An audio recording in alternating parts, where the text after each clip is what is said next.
Hello everyone, welcome back to your own channel wealth. आज है 6 अगस्त 2025। आज है वेंसडे का दिन।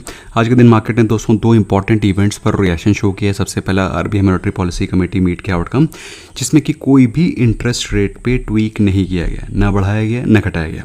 इसके अलावा ट्रंप साहब ने कल के दिन बोल रहा था कि 24 घंटे के अंदर अंदर इंडिया के ऊपर टैरिफ लगाया जाएगा 25%, फार्मा पे 200-250% के ऊपर जाएगा टैरिफ आने वाले समय में।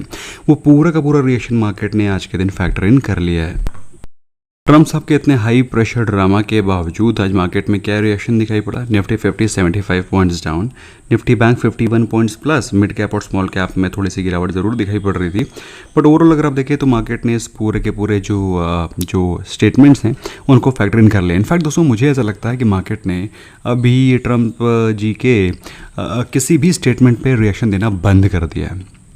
अभी मार्केट उसी दिन रिएक्ट करेगी जिस दिन ट्रम्प साहब ऑफिशियली अनाउंस कर देंगे कि इंडिया पे इतना टैरिफ लग गया, या फिर इतना टैरिफ।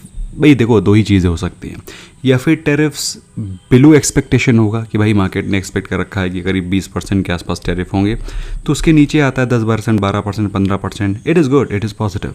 लेकिन अगर एक्सपेक्टेशन से ज़्यादा टैरिफ लगते हैं तो ही मार्केट नेगेटिव रिएक्ट करेगी, क्योंकि अभी फ़िलहाल ट्रम्प जी के किसी भी स्टेटमेंट पे मार्केट ने रिएक्शन दिखाना बिल्कुल बंद कर दिया है। कितनी बार दिखाई, डेली थोड़ी दिखाई, इनके स्टेटमेंट तो डेली आने।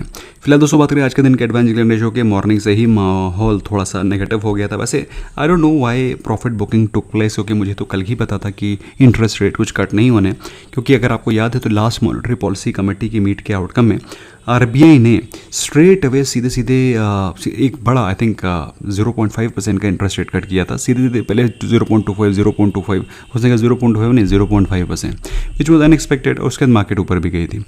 लेकिन अब दोस्तों मार्केट में जो 0.5% का interest rate last time cut किया गया था वो क्यों किया गया था?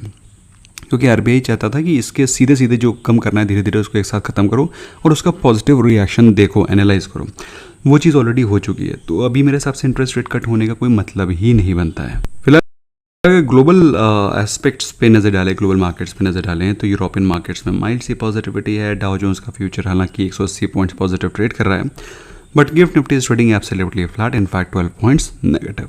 निफ्टी 50 के जिन स्टॉक्स में आज के दिन हमको तेज़ी दिखाई पड़ रही थी उसमें लीड कर रहा था एशियन पेंट्स, और एशियन पेंट्स के चार्ट को आपको डिटेल में स्टडी करना चाहिए। बहुत ही ब्यूटीफुल चार्ट और एक रिवर्सल पैटर्न को शो कर रहा है।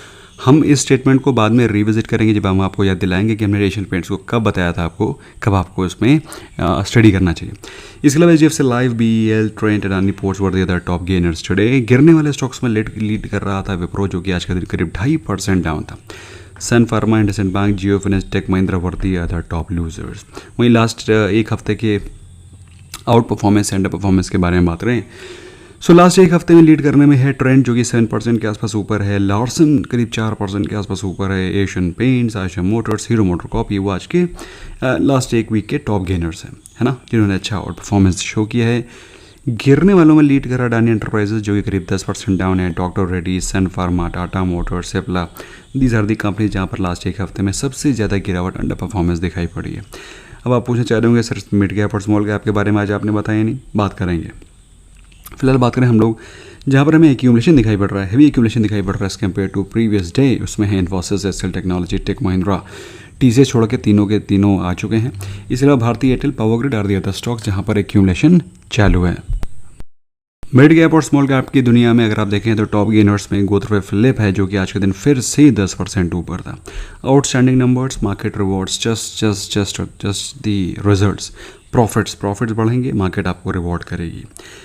इसके अलावा साडाइन, जो कि पिछले करीब 15 दिन से पॉजिटिव चल रहा है। Kirloskar oil, Kirloskar engine, Waaree energies R power were the top gainers. गिरने वाले स्टॉक्स की लिस्ट में था टैरल, Bosch, Balkrishna industries, Redington, CCL industries. इसके अलावा लास्ट एक हफ्ते में अगर आप देखें ये stock Sarda is up almost 31%। इसके अलावा गोदरेज फिलिप्स 21%, आप सिर्फ 2 दिनों में। जीवीटीएनडी, स्नाइडर और AB Capital top outperformers से लास्ट एक हफ्ते के। गिरने वाले में पीएनबी हाउसिंग ने अपनी 1/4 मार्केट कैप लूज कर दी है जस्ट एक हफ्ते में। Redington, R power, Sonata software, Welspun are the other top underperformers in the last 1 week. दोस्तों मुझे ये कहना बिल्कुल भी सरप्राइजिंग नहीं लगेगा कि निफ्टी बैंक में जिस प्रकार की वीकनेस चल रही है ये आगे भी कंटिन्यू रहेगी, क्योंकि इसके बारे में मैं ऑलरेडी बता चुका हूँ कई बार कि मार्केट को नीचे ले जाने के लिए कोई बहुत इंपॉर्टेंट एफर्ट करने की ज़रूरत नहीं है। मार्केट को ऊपर ले जाने के लिए एफर्ट करने की ज़रूरत है, क्योंकि जब आप सेल करते हैं you only have to sell, आपको पैसे की व्यवस्था नहीं करनी होती है। बट जब आपको किसी स्टॉक को बाय करना होता है then you have to arrange funds then you buy. तो मेरे हिसाब से मार्केट में ऐसी कोई पॉजिटिव न्यूज़ नहीं है जिसको लेकर के मार्केट बहुत ज़्यादा एक्साइटेड हो, या फिर मार्केट में बहुत बड़ा वो होगी, ये बहुत बड़ा इवेंट आने वाला है, इसमें बहुत बड़ी बाइंग होगी। अगर आप देखें दोस्तों तो सबसे पहला लेवल 55,000 का है, जिसको कि हम लोग एक्सपेक्ट कर रहे हैं, जो कि और कुछ नहीं बल्कि 100 एक्सपोनेंशियल मूविंग एवरेज है। अब आप कहेंगे सर आप डेली क्यों चेंज करते हैं, इसको एक बार सेव कर लीजिए ना। तो दोस्तों मैं सेव इसलिए नहीं करता हूँ क्योंकि मैं 100 एक्सपोनेंशियल मूविंग एवरेज को बहुत इंपॉर्टेंट सपोर्ट मानता ही नहीं हूँ। मेरे हिसाब से जो इंपॉर्टेंट सपोर्ट लेवल्स होते हैं वो 20, 50 and thereafter straight away 200। तो ये एक पड़ाव है 100 डे जो 55,000 के लेवल्स। तो बट या एक इंपॉर्टेंट लेवल है जिसको कि आपको नोट करना चाहिए, इसलिए ऑल आइज ऑन 55,000 लेवल्स ना हो। अब उसको आप इसी तरीके से समझ लीजिए दोस्तों कि निफ्टी 50 में आज के दिन जो 100 एक्सपोनेंशियल मूविंग एवरेज है उसके नीचे क्लोजिंग हुई है, और पिछले करीब हफ्ते भर से इस लेवल के आसपास कंसोलिडेशन हो रहा है। बट अगर हम मुझसे पूछें क्या ये एक सपोर्ट की तरह काम करेगा, क्या यहाँ से एक बाउंस बैक आएगा, I have my personal doubts. इसीलिए दोस्तों मैं 100 एक्सपोनेंशियल मूविंग एवरेज को कोई बहुत स्ट्रॉन्ग सपोर्ट लेवल नहीं मानता हूँ, और यहाँ से आपको वीकनेस की एक्सपेक्टेशन रखनी चाहिए। फिर आपका क्वेश्चन होगा कि सर फिर क्या मानते हैं। सो दोस्तों मेरे हिसाब से we should be looking forward to 200 exponential moving average which happens to be somewhere close to 24,300 level, 24,200 वैसे मेरे हिसाब से बिल्कुल अल्टीमेट बॉटम है। बट अल्टीमेट बॉटम मतलब शॉर्ट टर्म के लिए, अदरवाइज मैं 23,500 के इंतजार कर रहा हूँ, ये तो मैंने आपको ऑलरेडी बता रखा है। तो 24,200 पे आपकी नज़रें होनी चाहिए। आज के दिन के 5 ईयर डेटा के बारे में बात करें तो NSE, BSE और MSCI का जो कंसोलिडेटेड डेटा है वो भी अपडेट नहीं हुआ है। टाइम ऑलमोस्ट 7 बजने वाला है। बट अगर आप मुझसे पूछें कि सिर्फ NSE का क्या डेटा है, तो NSE के डेटा में अगर हम लोग बात करें तो FIS ने आज के दिन सेलिंग करी है almost 4,200 crore worth of stocks की, और DIs ने बाइंग करी ऑलमोस्ट 6,000 करोड़ की। तो नेट अगर आप देखें तो 1,800 करोड़ की नेट बाइंग हुई है, प्राइमरली लेड बाय DIs। दोस्तों इसके अलावा बात करते हैं रिजल्ट्स के बारे में। आज के दिन कुछ रिजल्ट्स आए हैं, कुछ अच्छे कुछ ख़राब। अच्छे रिजल्ट्स में अगर आप मुझसे पूछें तो हीरो मोटोकॉर्प के रिजल्ट्स ठीक हैं, जो मार्केट ने एक्सपेक्ट किया था उससे बेहतर हैं, बट अनफॉर्चुनेटली मार्केट कुछ ज़्यादा ही एक्सपेक्ट कर लेती है। अब दोस्तों अगर आप मुझसे पूछें तो मार्केट ने एक्सपेक्ट किया था जो प्रॉफिट्स होंगे वो आएंगे 1072 करोड़, और कंपनी ने प्रॉफिट्स पोस्ट किए 1126 करोड़, बेटर देन एक्सपेक्टेशन। अब मार्केट का जो रेवेन्यू एक्सपेक्टेशन था वो था 9919 करोड़, जो कि आया है 9579 करोड़। और अगर आप देखें तो रेवेन्यू एक्सपेक्टेशन को बीट नहीं कर पाए। मार्केट ने मार्जिन एक्सपेक्ट किए थे 14% के, और जो आए हैं 14.4% के। So margin yes, profit yes, but revenue no. So चूँकि मार्केट ने एक्सपेक्ट ज़्यादा अच्छा किया था, स्टॉक पिछले 3-4 दिनों से भाग भी रहा था, 4200 से ऑलमोस्ट 4600 पहुंच भी गया था, 10% 3-4 दिनों में। आज के दिन रेवेन्यू मीट नहीं किया, मार्केट ने इसको धो दिया। अगर हम मुझसे पूछे स्टॉक के बारे में, स्टॉक बेहतरीन है, अपने लेवल्स पर कंसोलिडेट भी कर चुका है, स्ट्रेंथ शो कर चुका है। आज के दिन मार्केट ने जो रिएक्शन दिया है, नेगेटिव रिएक्शन, वो एक पुल बैक मूव भी हो सकता है ऑफ कोर्स। और अगर आप लॉन्ग टर्म इन्वेस्टर हैं तो दोस्तों hero MotoCorp is a great company, great dividend deal. India में रहना है तो स्प्लेंडर पे चलना है, और ऑफ कोर्स अभी जो सैयारा मूवी आई उससे रॉयल इनफील्ड का जो इनका धंधा है वो भी हीटअप होता हुआ दिखाई पड़ रहा है। So keep an I on hero MotoCorp with the longer term perspective. Otherwise अगर आप मुझसे पूछें पिछले साल के कंपैरिजन में तो प्रॉफिट फ्लैट थे हीरो मोटोकॉर्प के, पिछले क्वार्टर के कंपैरिजन में 4% अप था। रेवेन्यू पिछले क्वार्टर और पिछले साल दोनों के कंपैरिजन में थोड़ा डाउन था, 4-5-6% के आसपास। तो रिजल्ट्स और ओके हो गए, मतलब बहुत अच्छे नहीं। और स्टॉक भी कौन सा बहुत ज़्यादा भागा हुआ है। अगर आप देखो दोस्तों तो स्टॉक पिछले 2-2.5 महीने से तो कंसोलिडेट ही कर रहा है, वही 100-200 पॉइंट की रेंज में। तो इसलिए कुछ इससे ज़्यादा कोई बहुत ज़्यादा खास एक्सपेक्टेशन रखना भी गलत है, ठीक है। इसके अलावा जो चीज़ आपको पता होना चाहिए वो आज के दिन काफ़ी हल्ला गुल्ला था कि NSE का IPO आने वाला है। सो NSE का IPO को आने में भी 8-9 महीने हैं, अभी it's still 8 to 9 months more. NSE के अलावा दोस्तों एक और कंपनी जिसका नाम है NCDEX, जो इस पे की कमोडिटीज ट्रेड होती हैं, वो भी उसको भी SEBI की तरफ से नोट मिल के आने वाले कुछ महीनों में उसका भी IPO आपको आता हुआ मिलता हुआ दिखाई पड़ेगा। ऑफ कोर्स ये सारे के सारे इमर्जिंग IPOs हैं, you can keep an eye there.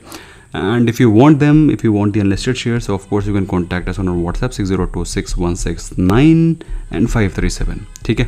But unlisted space में तभी इन्वेस्टमेंट करना है जब आपका व्यू थोड़ा सा लॉन्ग टर्म का है. इमीडिएट अगर बाय करना है, सेल करना है, तो भाई ऑलरेडी 5000 स्टॉक लिस्टेड हैं, वहाँ पर फोकस करें. इसके अलावा दोस्तों आज के दिन रिजल्ट्स आए हैं ट्रेंड के रिजल्ट्स आर नॉट बैड. मुझे तो ऐसा नहीं लगा कि कुछ ख़राब है रिजल्ट्स में. बट एक प्रॉब्लम ट्रेंड के साथ ये है कि जिस प्रकार के उसके रिजल्ट्स आए हैं उस प्रकार का वैल्यूएशन नहीं है, वैल्यूएशन से कहीं ज़्यादा है. अब दोस्तों ट्रेंड के बारे में बात कर रहे हैं तो ट्रेंड जो प्रॉफिट है वो पिछले साल था 392 करोड़. ऑलराइट. जो एस्टिमेटेड था वो था 288 करोड़. और आया कितना है? 429 करोड़. आप कहेंगे कि तो बढ़िया है, क्या प्रॉब्लम है? कोई प्रॉब्लम नहीं है, बिल्कुल कोई प्रॉब्लम नहीं है. वहीं अगर हम लोग बात करें रेवेन्यू के बारे में तो रेवेन्यू आया है 4883 करोड़, जो कि पिछले साल था 4100 करोड़ के आसपास, और जो एस्टिमेटेड था कि आएगा 5061 करोड़.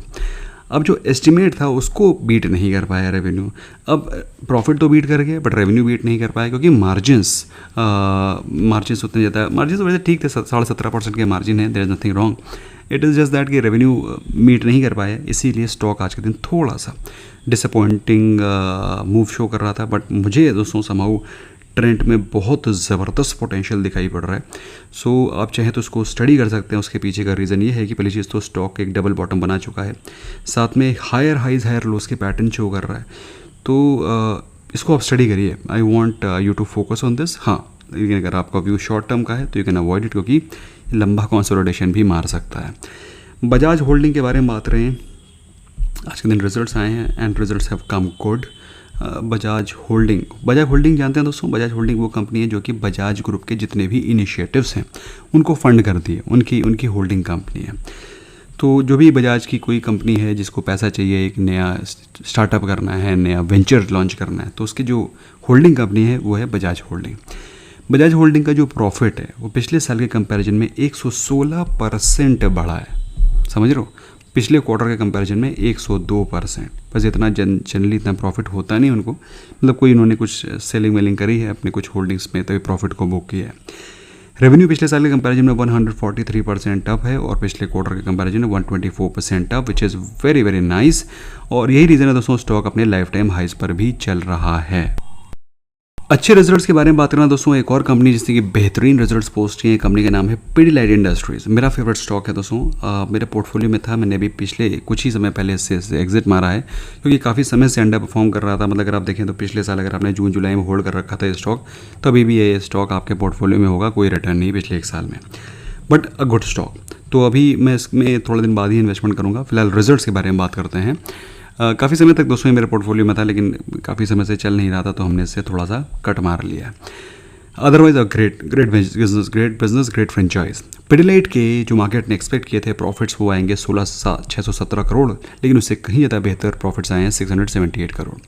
रेवेन्यू मार्केट ने एक्सपेक्ट किया था कि 3700 करोड़ के आसपास आएंगे, रेवेन्यू आए हैं 3753 करोड़. मतलब बहुत कम ऐसी कंपनीज जिन्होंने मार्केट के एस्टिमेट्स को बीट किया है हर एक फ्रंट पे.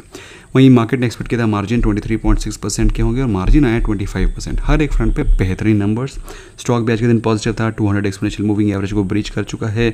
A great business, a great franchise. अगर 3100 के ऊपर ये क्लोज होता है तो मैं भी थोड़ा सा उसके बारे में रिकन्सिडर करूँगा, क्योंकि काफ़ी समय से स्टॉक कॉन्सोलिडेट कर रहा है. अगर इसको ब्रेकआउट कर देता है तो फिर एक पॉजिटिव अपसाइड की एक्सपेक्टेशन मुझे है, तो यू कैन स्टडी दिस. इसके अलावा आज के दिन रिजल्ट्स थे बजाज ऑटो के, तो उसको भी स्टडी करना बनता है.